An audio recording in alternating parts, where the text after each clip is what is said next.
Coming up on Network Africa, Cameroon's opposition leader Issa Chiroma gives the government a 48-hour ultimatum to release post-election detainees. The fuel crisis in Mali spirals amid armed groups blocking supplies to the capital city Bamako. Plus,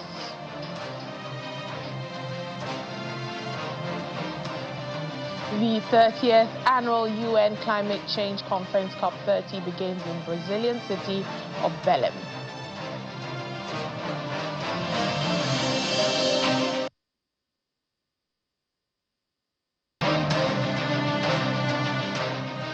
Hello and welcome to the program this week. I'm Layo Olarin.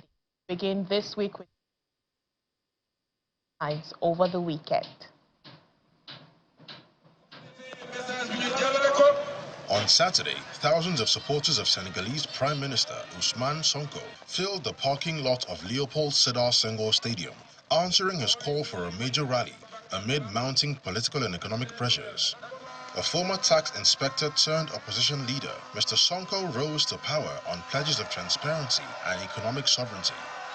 As Prime Minister, he has vowed to review key energy and mining contracts, cut foreign dependency, and empower domestic industries, a program he says is essential to restore Senegal's dignity and self-reliance. Burkina Faso junta captain Ibrahim Traore praised the contributions of Afro-Descendant communities in Africa's development in a speech delivered in the capital on Saturday. Nearly 700 Afro-descendants from the Americas, Europe, and the Caribbean have been visiting Burkina Faso since October 26 as part of a symbolic welcome home event. President Traore described the community members as Burkina Faso ambassadors and encouraged their investment in education, health, tourism, agriculture, and innovation, promising state support. Representing the visitors, Dr. Arikana Chihombori Kao called the gathering a historic step in reconnecting the diaspora with its roots. The descendants of the formerly enslaved you see today, they are the renegades who said, we know the truth about Burkina Faso, and that no one is going to tell us not to go home to Burkina Faso. It is here in Burkina Faso that we shall conclude the journey of return. And all of you are bringing with you the spirits of your ancestors to put them back to rest right here in Burkina Faso. So, Mr. President, we're here to show our solidarity with the Sahel nations. En dépit de l'exigence de la cessation des hostilités, on Sunday, the Democratic Republic of Congo's Armed Forces, FARDC, accused the AFC M23 coalition of violating the ceasefire in the country's east after a series of alleged attacks on military positions in South Kivu. It comes months after the M23 offensive earlier this year, when the rebel coalition captured the provincial capitals of Goma and Bukavu. In June, subsequent negotiations led to the Washington Accord between the DRC and Rwanda, followed by a declaration of principles signed with M23 in Doha the following month. Both agreements called for the withdrawal of M23 forces and an end to alleged Rwandan military support. However, the deals have since collapsed, with Kinshasa and Kigali trading accusations of non-compliance as fighting flared again across eastern DRC. Cameroon's opposition leader continues to dispute the results of last month's presidential election. Presidential runner-up Issa Chiroma Bakari has given authorities a 48-hour ultimatum to release all protesters arrested after the re-election of President Paul Biya. In a social media post, Mr. Chiroma warned that failing to do so, the public would defend themselves if the demand is ignored.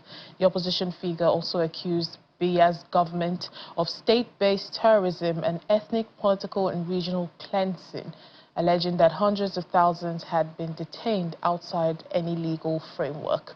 Well, the United Nations says sources within Cameroon said the security forces had killed around 48 people, with several others detained in a crackdown on post-election demonstrations. I launch an ultimatum. I give you, in my capacity, I give you 48 hours to liberate all of those who, out of law, unlawfully, you have arrested and jailed. Failing to doing it, Cameroonians will find themselves in a legitimate defense and free to undertake whatever will enable them to recover their freedom and to free their daughters and sons who are illegally imprisoned, jailed somewhere. This is the message I want to share. Cameroonian pass if 48 hours, as I said, they refuse to comply. Cameroonian, they are in legitimate position to defend themselves, to defend their family, and to go retrieve their daughters and sons who are unlawfully and illegally have been arrested and jailed.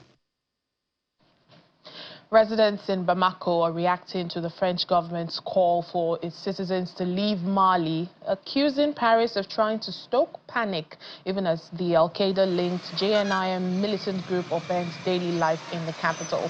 Many of the residents call for Mali's sovereignty, saying foreign countries should leave their country, as this would reduce the number of potential targets and indirectly the financing of terrorism through ransom payments.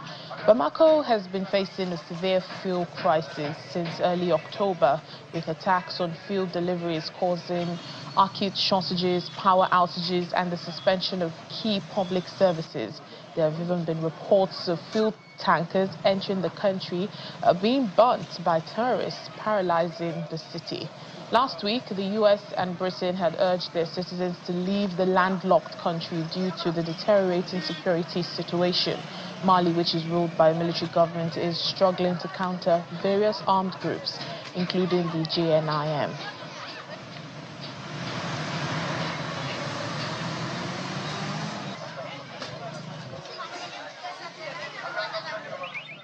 As peace returns to the Central African Republic, thousands of returnees are embarking on a journey to rebuild their lives. The UN Refugee Agency, UNHCR, says more than 42,000 refugees have returned across West and Central Africa in 2025, many of them launching small businesses such as soap making and market gardening. UNHCR says it is actively supporting these initiatives, providing resources and training to help these returnees thrive and achieve sustainable reintegration. After years of conflict, Central African refugees are returning home to find stability and security. The majority of returns in 2025 have been to Nigeria and CAR, reflecting a significant step towards normalization and recovery across the region.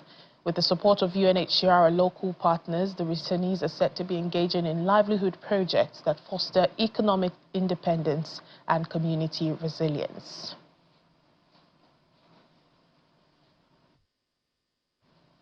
Well, for over 2.5 years, Sudan's brutal civil war has ravaged its people, displacing millions and leaving famine in its wake.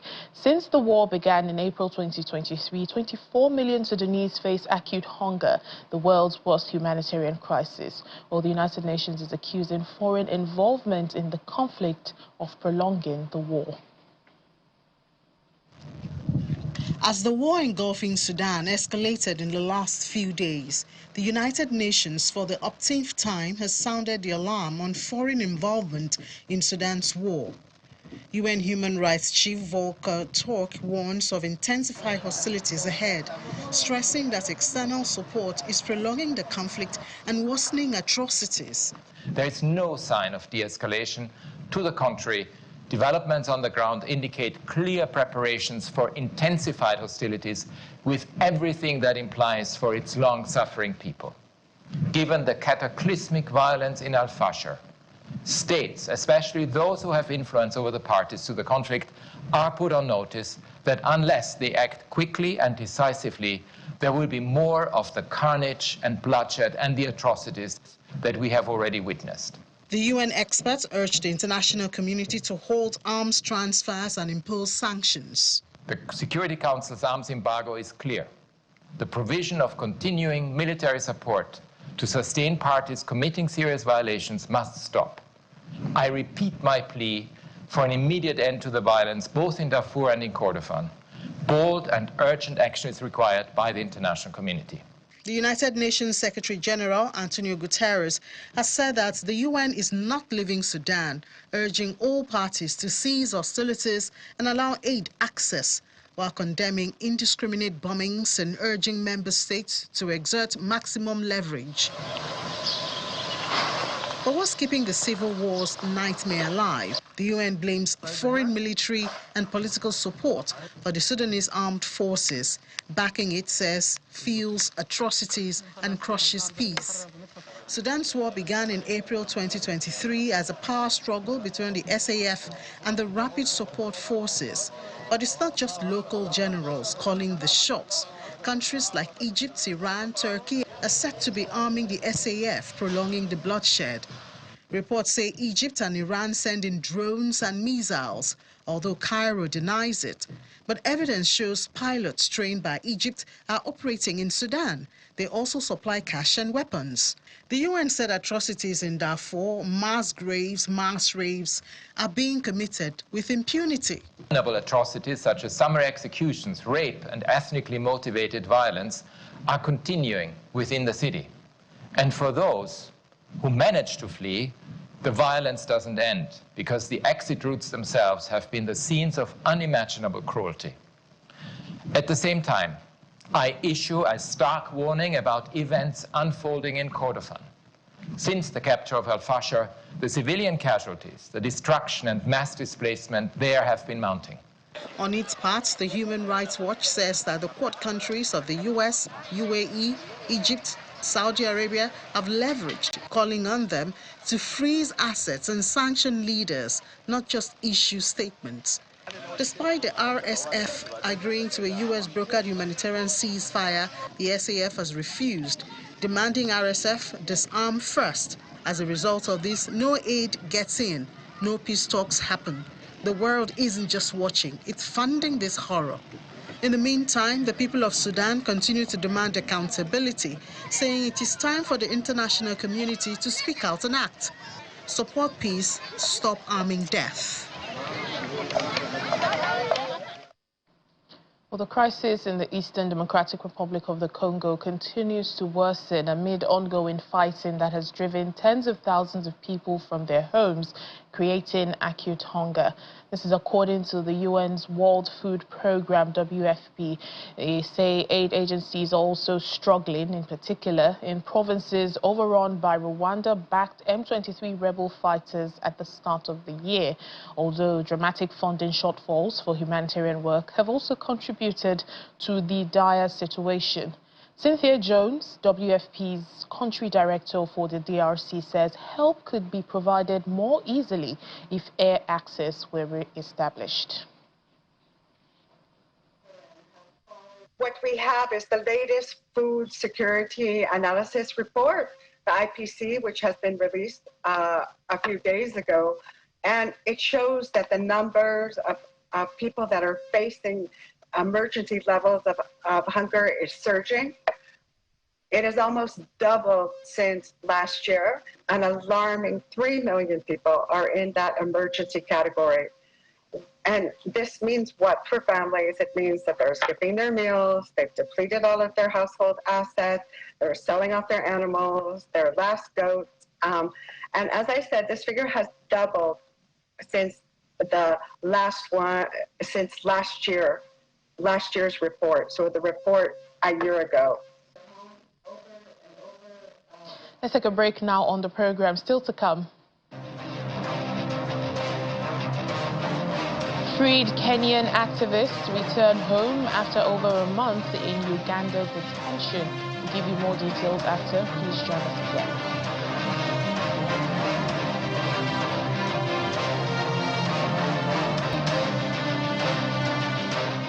Welcome back to the program. The Conference of the Parties to the United Nations Climate Change starts today in Belém, Brazil. By tradition of the United Nations, parties are organized into 5 regional groups. However, these groups do not usually represent the main interests of parties. So there are many more alliances. There are currently 16 official negotiating groups in the UN Climate Convention negotiation process.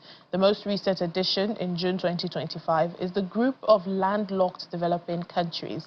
In this next report, our correspondent Ayola Kasim looks at what will shape the UN Climate Conference in Belém and how Nigeria will align with groups to achieve its objectives.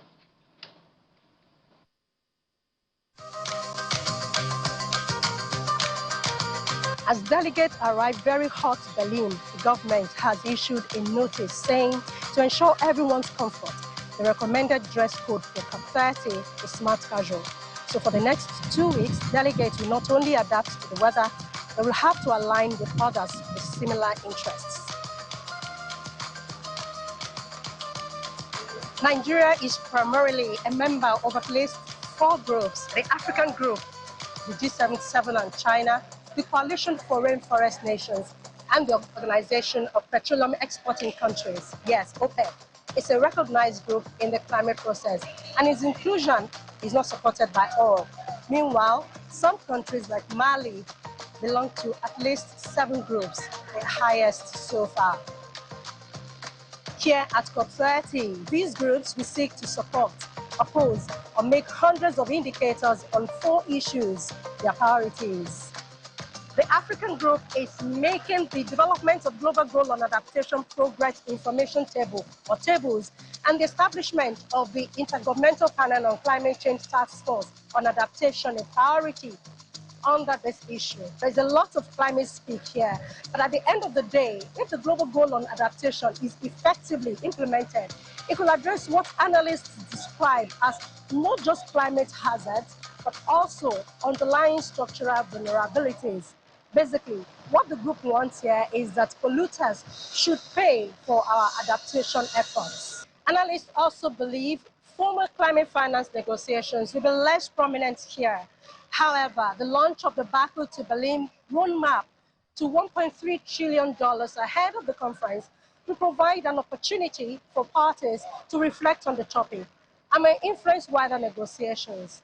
Last year, countries had a deadline to decide on a new global climate finance target, known as the New Collective Quantified Goal on Climate Finance, or NCQG. Is it a joke? Where some thought the suggestion of a $300 billion finance per year was a joke. That was what the NCQG produced finally in Baku, Azerbaijan last year.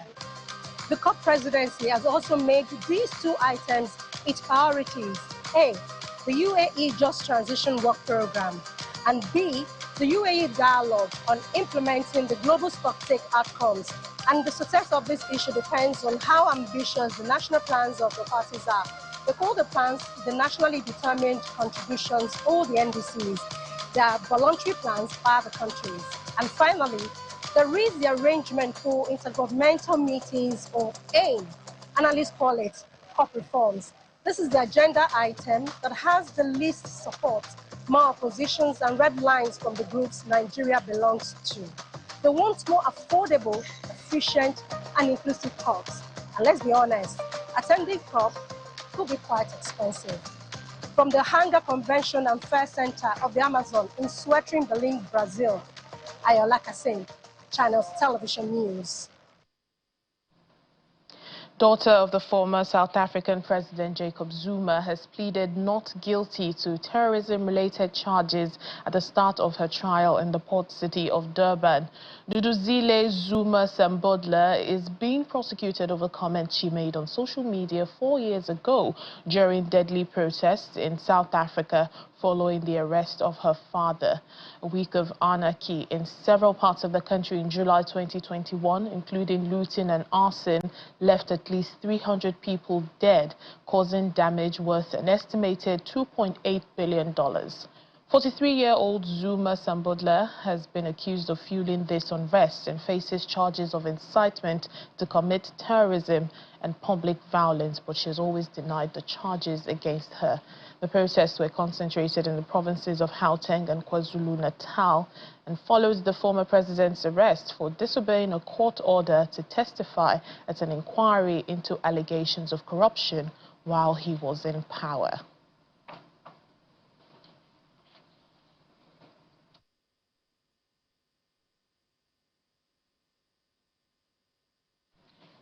Zimbabwean Chido Mangenise has been crowned Africa's strongest woman, a title in a sport usually dominated by men.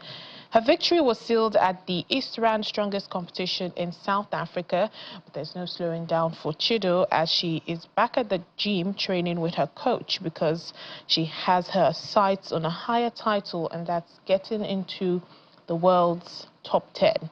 Chido began her fitness journey in 2016, participating in aerobics and general fitness activities before being introduced to powerlifting by her current coach. She has made significant strides on the continental stage, claiming bronze in her first African strongman competition and recently securing the African trophy. In 2016, I just loved to do fitness, like to run and to do aerobics. So I just met with a man called Blaganza, who then introduced me into health and fitness club. Then I started doing the aerobics and fitness. Then in 2020, I passed through a local gym. Then I met a man called Black Moses, who's my coach right now. Then he identified me as a powerlifter. He said, your body suits for powerlifting. At first when he told me that you must be a powerlifter, I doubted myself by that time. Then I said, let me just give it a try. Then I trained for 4 months. Then there was a national competition for Zimbabwe. That's when I started competing, and thank God I got the gold. That's when I realized who I am. So in 2020, after having many accolades for being a national powerlifter, there's a man called Mr. Patterson, who's from Zambia, who's the African president for strongmen. He then introduced me to strongmen and said, once you're a powerlifter, you're a national powerlifter, why can't you join the strongmen? Two Kenyan activists, Bob Jangi and Nicholas Oyo, have returned home after spending over a month in detention in Uganda. They had traveled to the country to show solidarity with the opposition leader and musician Bobby Wine. The pair were greeted by supporters on their arrival in Nairobi, sharing details of their experiences in detention, during which they said they were held by Uganda's Special Forces Command. Mr. Njangi described their captivity as terrifying, saying that both feared for their lives while in military custody. They've gone through a very terrible and... I can't forget my family as well. They've gone through a very terrible and horrific time. 38 days of abduction was not easy. We didn't think we were going to come out alive because we were being abducted by the military. We have been kept by the military in Uganda for this, under the Special Forces Command.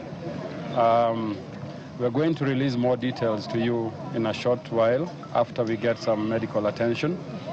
We've not been eating for about 14 days myself. I've been fasting. It's been very difficult. But thank you so much for your solidarity. 38 days is too long. An enforced disappearance is an international crime. Yes. And we have to say that what happened to Bob and Nick is illegal and unlawful. Therefore, justice has to be sought.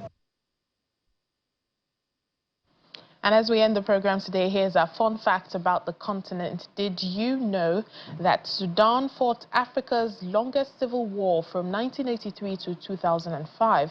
It was the second Sudanese civil war between the central government and the Sudanese People's Liberation Army, SPLA. This conflict ended with the Comprehensive Peace Agreement, which then led to the 2011 independence of South Sudan. And that's it on the program for today. Thank you so much for watching. I'm Layo Olarinde.